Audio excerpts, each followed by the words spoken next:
Hi, this is Laura Liversidge. I want to read you Betsy Gustafson, Brad's mom's post on Facebook that she created when she first got back to Delaware, October 29th.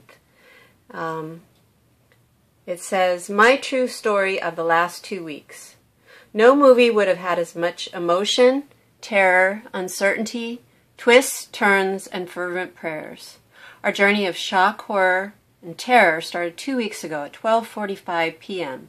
on Sunday, October 16th, when the Dean of Students called me on my cell phone as we were leaving Bob Evans' restaurant, saying that my son, Brad, a college student working in Utah, was about to go into surgery.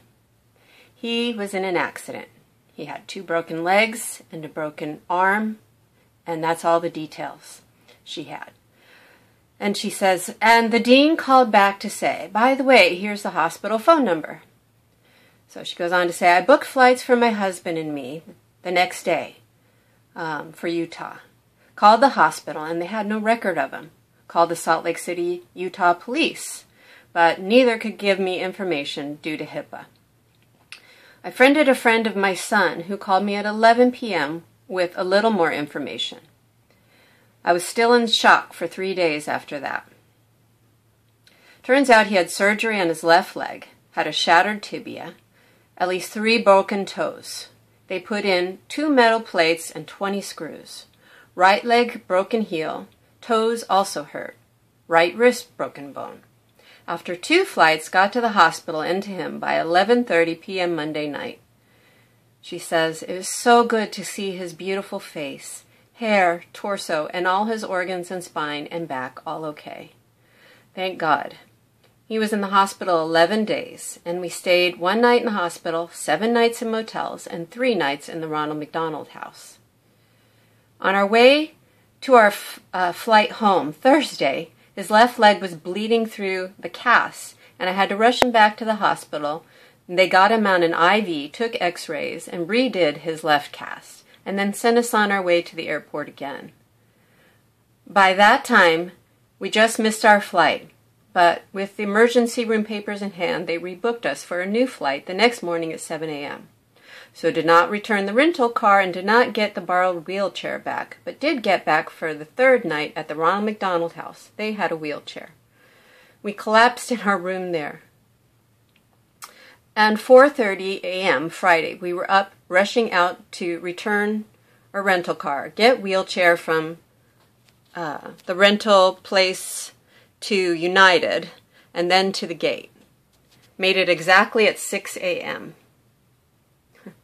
Then, had to make sure the gate attendants got the skinny little wheelchairs to get him on the plane and into his regular seat with a little more legroom. 2 flights to get home. More excitement with taking the bus in Baltimore in order to order a new rental car and get from the airport home, manning 6 suitcases, made it home. He has to be out of school for the rest of the semester and retake all those courses eventually. He will have some of his belongings stored at the school. Has to give up his apartment there. Other belongings will be shipped home.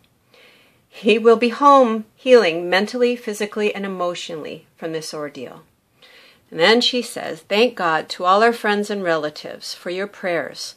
Please continue your prayers.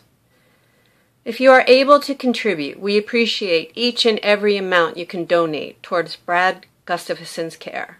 And then she says, go to GoFundMe.com, Healing for Brad Gustafson, and click on the picture or visit my Facebook page. Hers is Betsy Gustafson, and mine is Laura Liversidge-Peter Magoon. And then she says, thank you for your help. Now, yesterday, I went back to my Pilates class, which she teaches. She teaches 28 classes a week, and she runs her own little printing business. She's the only one in her family that works, and she has 4 kids.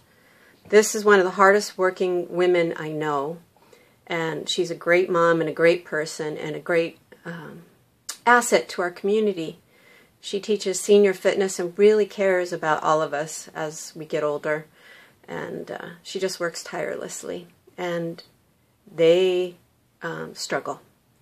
So, I mean, we've done okay so far on the GoFundMe, but We need a lot more publicity. She's back in the grind. She says that it's going to be at least a year to a year and a half for Brad to heal. And in fact, Halloween night, Monday night, they went back to the emergency again because Brad was bleeding and they couldn't stop the bleeding.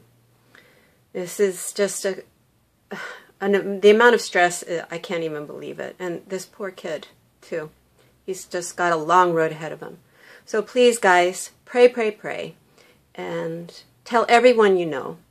And share it on my Facebook, share it on Betsy's. This is a public post, so you don't have to be a personal friend to go onto my Facebook page for this. And just let's get it out there and let's make a difference, okay? Thanks so much. God bless you guys. Bye-bye.